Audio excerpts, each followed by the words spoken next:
welcome to the broadcast. We have on the call today Coach Ashley Bastron from Wake Forest. She works with, correct me if I'm wrong, is it middle distance runners at Wake Forest? The women.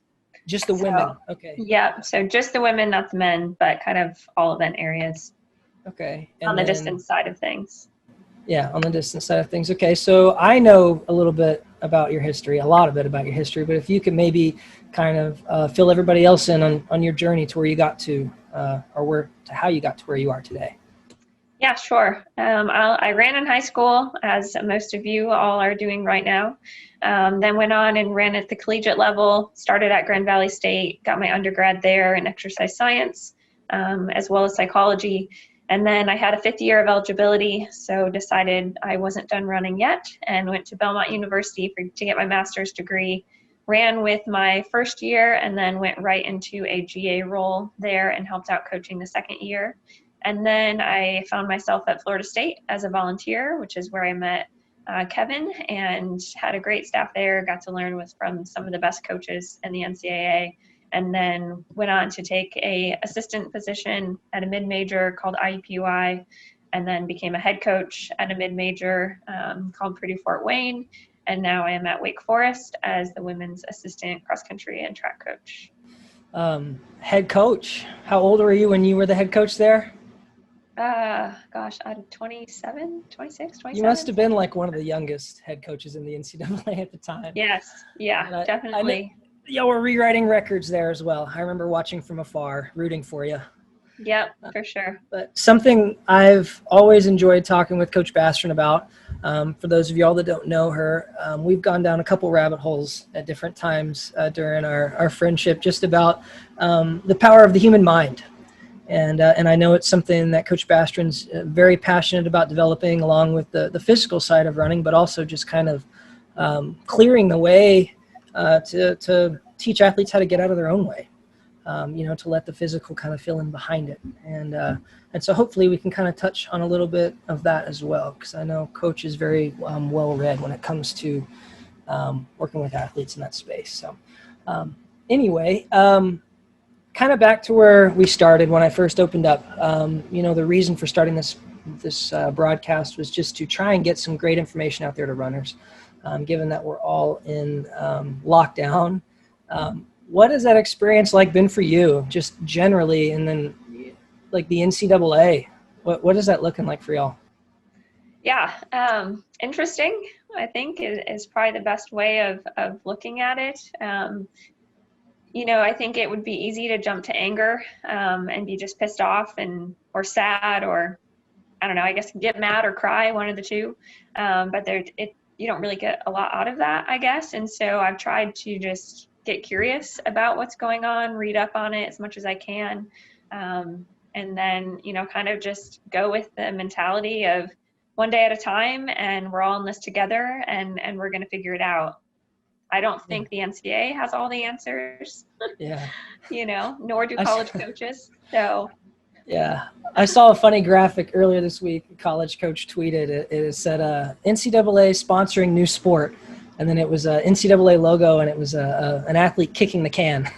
It's like, not my problem. Somebody else deal with it. It seems like every time I hear a new update, they say, the NCAA says, hey, it's going to be up to the conference, and then the conference is like, it's going to be up to the school, and then it's wild, and we're right in the middle of it right now, so it'll be interesting to see where all that goes. So they're pretty good at telling us what we can't do, but not so good at telling us what we can do right now. So I knew I couldn't coach in person, and I knew I couldn't recruit in person, and I knew I couldn't make any workouts mandatory. And then everything else I feel like was a figure it out.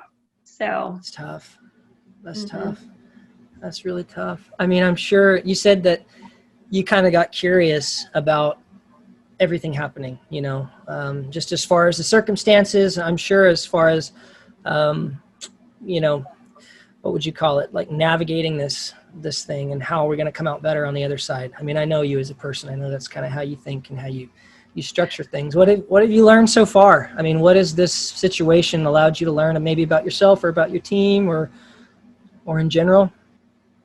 Yeah, I mean, I think it's shown me, I guess, which of my athletes and which of my recruits are really strong in the resilience area already. Mm. And then in turn, I guess, showed me which ones need help in that area. And I mean, I think same is true for, friends and family and a lot of people that I've talked to during it. I think, again, it's easy to jump to fear and negativity, but the more positive that you can stay during this time, I think is really important. And, I've been fortunate to, I think, keep a pretty clear head during it, and just focus on what I can control. And I think there's a lot more internal, I guess, of growth going on right now versus external. So, and I can see that with the athletes too, with, having conversations with them as far as what they're working on, what books they're reading, what podcasts they're listening to, or whatever it is. Like, they're taking advantage of having this extra time to become students of the sport, and to look Yeah. at, from a college standpoint, also preparing them for their future for when they graduate. Is there anything you've recommended to your team during this time away, where I'm sure you get to spend maybe a little more time on the phone with them, getting to know them on a personal level as opposed to just being at the track every day? But like, have you recommended any books, any podcasts in particular? I've thrown a couple out there. Nothing, I guess, groundbreaking. Oh, okay. Crucial Conversations is probably my favorite book I've read during quarantine, and so recommended that one, as well as Never Split the Difference. That was a really good one as well. I'm not a huge podcast person myself, but they've told me about the podcast they're listening to, and they sound like good ones. Oh, Um, okay. and then as far as, like, I think, tackling those little things, not making excuses for not doing core or doing the strength work just because we're not there as a team. And so, sending just different workout videos and stuff like that they have the option of doing if they choose. So that way, we're coming back stronger. I think it's really easy to go out and run every day. And especially when the lockdown first happened, what else were we doing besides going Yeah. outside and running? It was the only time we Yeah. were allowed to leave our homes. So I think that side of it was pretty easy. But when it came down to, like, icing and doing core and doing glute stuff, like, that is easier to just be like, yeah, I think I'll watch Netflix instead. Something I've noticed having conversations with the athletes that I work with throughout this time has just been the motivation side of things. Just the idea, like you said, it's so much easier right now just to kind of watch Netflix and chill Yep. and not do your core, not do your abs, and I feel like probably I spend 75% of my times with the athletes that I work with just talking about, like, hey, like use this time to your advantage. Like, what is that thing that you can work on now that you didn't have time for earlier? It's like, tackle one of those things. Like, what is that for you? It's really easy to sit here and point like a finger, at Bowerman and go like, hey, like, draw inspiration from that, and I know I've had this Yeah. conversation like 10 times at least, but like, we're in the middle of a world pandemic. Like, you've got pro athletes that can't make a living. Like, they literally pay their bills through their races. Yep. And they're finding a way to get on some high school track somewhere with one USATF official and break national records. And it's like, is there anything more badass than that right now, Yeah. happening in the track and field world somewhere? Like, I love it. I think it's awesome. And that kind of like encapsulates like the message I know I've been trying to get across to my athletes. And it sounds like, I'm sure we'll dive into a little bit more of that here, but I know that you've been preaching something very similar to yours as well Yeah. around that. Like, minus the motivation, part of coaching from afar right now. Is there any changes in coaching style or in the way you do things? Yeah, I'm a very structured individual, Yeah. and I will have an entire season planned out. The athletes are going to get their periodizations. It's going to be spelled out every single thing we're doing, basically from start to finish. And so that has been unique, right? Like, what am I writing a training plan for right now? So what is our end goal? And so I think that has been really challenging, and Especially it's when the end goal is what? exactly, like, no one knows, Yeah. So I think we've tried to maintain somewhat of a normal structure, and having the spring still be an unofficial track season, voluntarily, and then, using this summer as a build up for a potential cross country season, a hope for a cross country season. And then this fall, same thing. Like, I know my athletes are back, and I know we start practice a week from yesterday. So in 1 week, I'll be back with the team. And so I know that that's concrete right now. I have a periodization written. Will races happen? I don't know. If it doesn't, we'll get creative with time trials. And, I think, like you said, watching the Bowerman group, it was cool to see them do, different events and come down in distance, go up in distance, whatever it was. And I've kind of had that same mindset. My volunteer coach and I have talked about ways to make time trials fun and entertaining, and not it just be like, I don't know, if you're a 5K or chasing a 5K mark, like, let's chase something else. And so, I think we've learned we can live without structure, even though we love and crave structure, especially. Maybe a little bit of uncertainty. Yes. And yeah, definitely. But I think the hardest part has just been being without each other, because that, a run just feels better with people, workouts just feel easier with people. And so that, I think that part of it, that human connection piece, the teammate kind of chasing that common goal, all being on the same page, all showing up and sweating together every day and hurting together every day, like that's, I think, for me, been the hardest part of all of it. Yeah. Well, I mean, the uncertainty part of everything, and I know, like, as a coach, you kind of sit down, and athletes out there know that we sit down and we look at, we look at the season and we go, okay, we'd like to peak here. We'd like to run fast here. This part of the season's important, and we kind of work back from the big meet. And when you take all that away, it's like, it's almost like the driving factor behind the season is up in the air, and it makes everybody uncomfortable, not just the coaches, which we are, trust me, we are uncomfortable with the idea of the season not happening as well, but also the athletes, because they're going, why am I doing this? And what it all comes down to in my eyes is just the idea that it's uncertain. It's not guaranteed. You're not guaranteed that state meet. You're not guaranteed that district meet, why is that? Why is uncertainty so uncomfortable for us? It kind of comes down to, I think, how you answer that question, and how you deal with that answer. So, I mean, why is it so uncomfortable for us, Coach? I mean, school me here. Yeah, why is uncertainty so uncomfortable? Yeah, I think it's human nature to want to know answers. I mean, you think about even like 2-year-olds think they know everything, and they learn the word no and they love it, So every phase of our life, basically as humans, we are thinking we know what's going on, right? When we're in high school, we know better than our parents.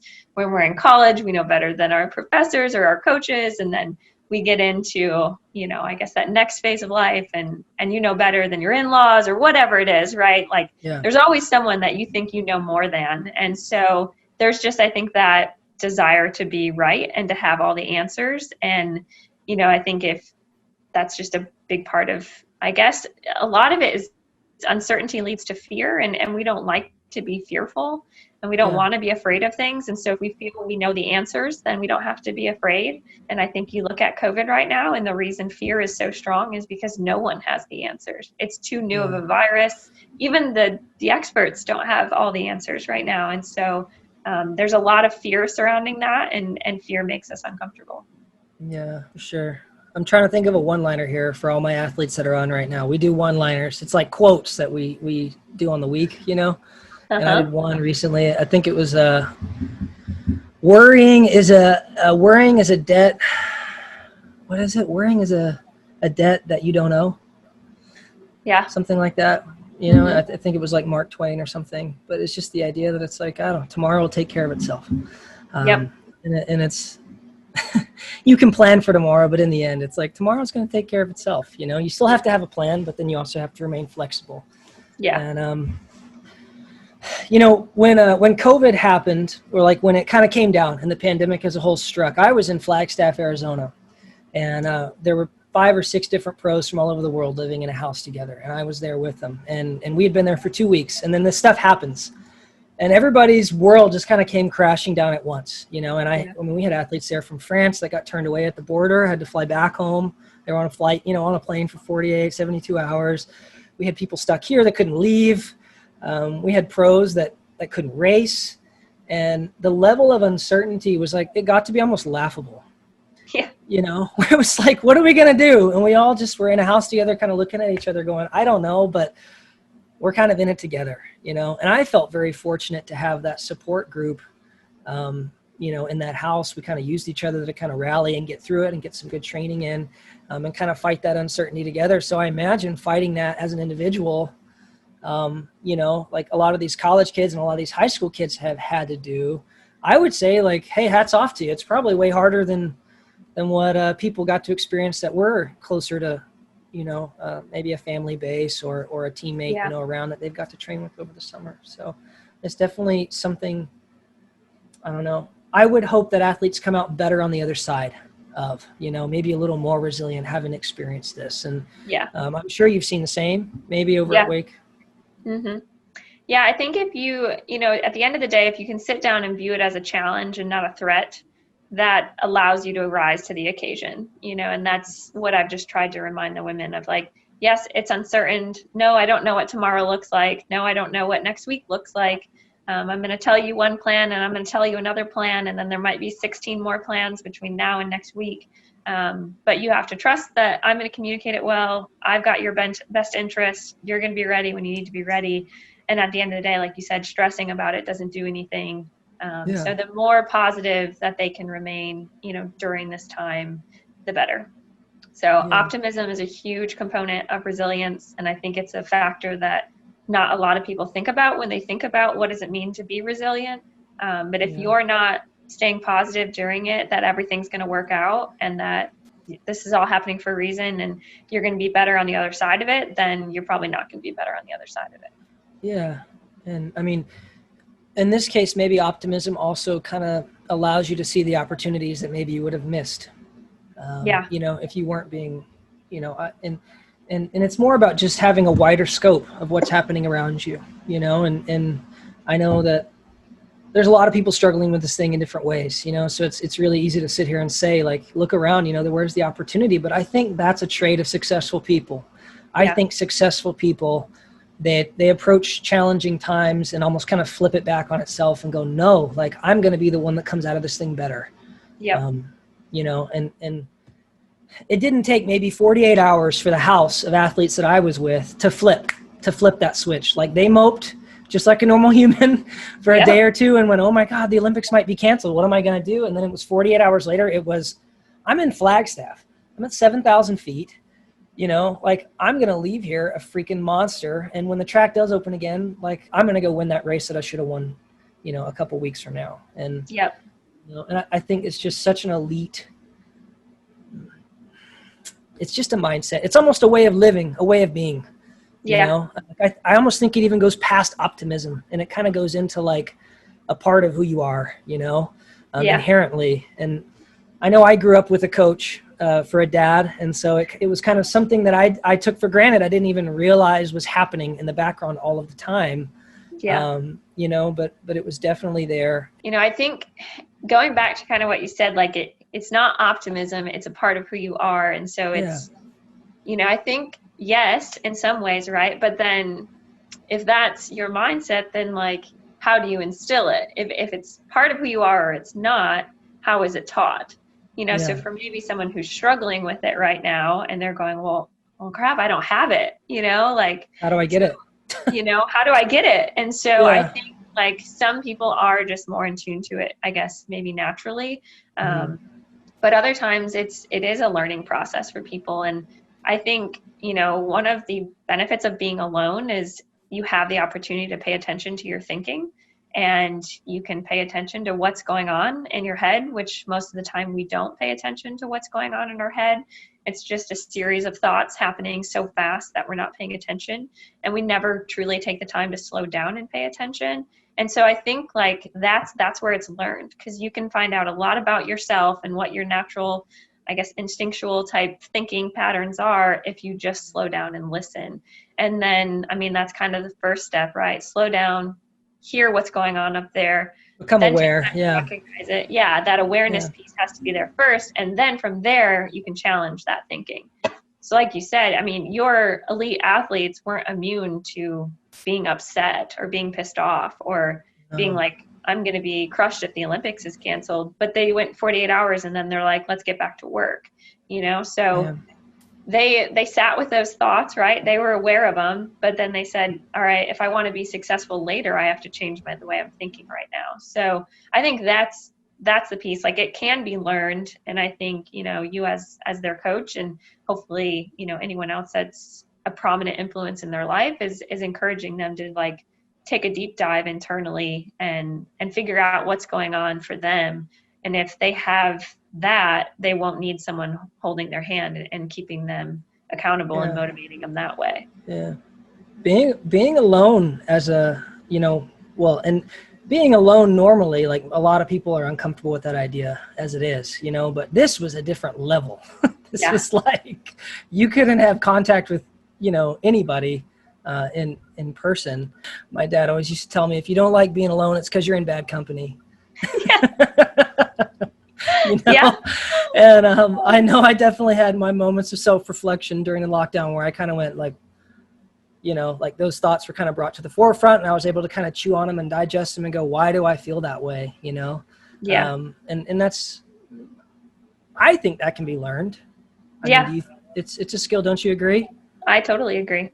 Yeah. And I mean, I don't know if that happens initially through journaling, or through, just meditation, just the power of kind of meditation and just kind of coming in contact with your inner self and then to the outer world and to your inner self and outer world, and kind of practicing drills like that where you kind of start to become more aware of what you're thinking and what you're feeling. I don't know, like, what is that? How does that process happen? I mean, is there anything that you've experimented with, you've seen some success with? Yeah, I mean, journaling is good for some. Mm-hmm. Generally, I don't know, some people just get in their feels and weird about it. Like, they feel like it's a diary when it's not really necessarily, but, or they feel like they should be writing something profound down. And so the idea of just writing whatever pops into their head seems too juvenile or silly, I guess. And meditation is hard, Yes. for those who haven't tried it. It is not easy to just say, I'm going to meditate now. And Yeah. so I like to stick with like taking my mind for a walk is a good one. So, while locked in quarantine and all you can do is go outside and walk by yourself, just pay attention to where your mind goes while you're out there. And instead of thinking actively, I guess, about things, like, notice the way that one tree stands out to you versus another, or you hear a barking dog, or a car goes by that you thought was awesome, or you see a house and you're like, that's really pretty, or whatever it is. And just, that's kind of an easy way to like settle in, I guess, and actually start paying attention. And it's so easy to do it, and you'll come in and you'll come out, because you do have to like focus in on that piece. I think it's in some ways almost easier on like a college campus or a high school hallway when you're walking and there's just a lot coming at you. And so you're bouncing all over the place, and you'll see how scatterbrained we actually are as humans. Yeah. So a walk in nature looks a little different, but like, are you paying attention to the leaves crunching beneath your feet? Did you happen to see that branch just fall? Did a butterfly go by? Whatever it is. And that's just kind of a good way to train yourself to pay attention to your thinking.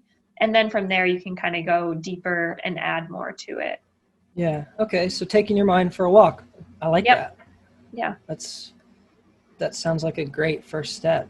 Just Yep. what's kind of taking notes of what's passing through your consciousness. That's such a simple thing to do, but hard at the same time. Yeah. Because most of it would be unconscious, but you're Yeah. making it conscious by choosing to pay attention. Right. Okay. And then let's say I was a high school kid that had never, even thought about my thoughts. This is not to be confusing, but I took my mind for a walk, and I made a couple notes. Maybe I was on a long run and I took my mind for a walk because I was out there by myself, bored to tears, Yeah. And I mean, then what? Like, is that just, does it just build on itself kind of naturally as you become more aware, or? Yeah, I think, you initially need to do it in non-stressful moments when you're just, out, you and someone else, or just you. And then if you're doing it often enough, then you'll start to realize you're starting to pay attention to more of what's going on in your head. And you're paying attention to the decision making that you're thinking about. When you thought something was a natural reflex, you'll realize like, oh, I actually let's say there's an orange Gatorade and a yellow one, and you're like, I just grabbed an orange one. That I didn't think about that. And it's like, well, you did process that information, and that was based upon past experiences as to why you chose one color versus the other. But you'll start to realize like, oh, I chose that because, and then I think the next, I guess, level step is in a highly anxious moment, maybe pre-race when the nerves are going, or before an exam or something like that. Then you can start to kind of realize those thinking patterns and slow it down, because now you're a little more in control of your thinking. So it kind of first step is in a chill environment. And then if you can control it there, then you can kind of work up to the point where you can control it in a more anxious situation. Yeah. The way you describe that, it makes it sound like a skill.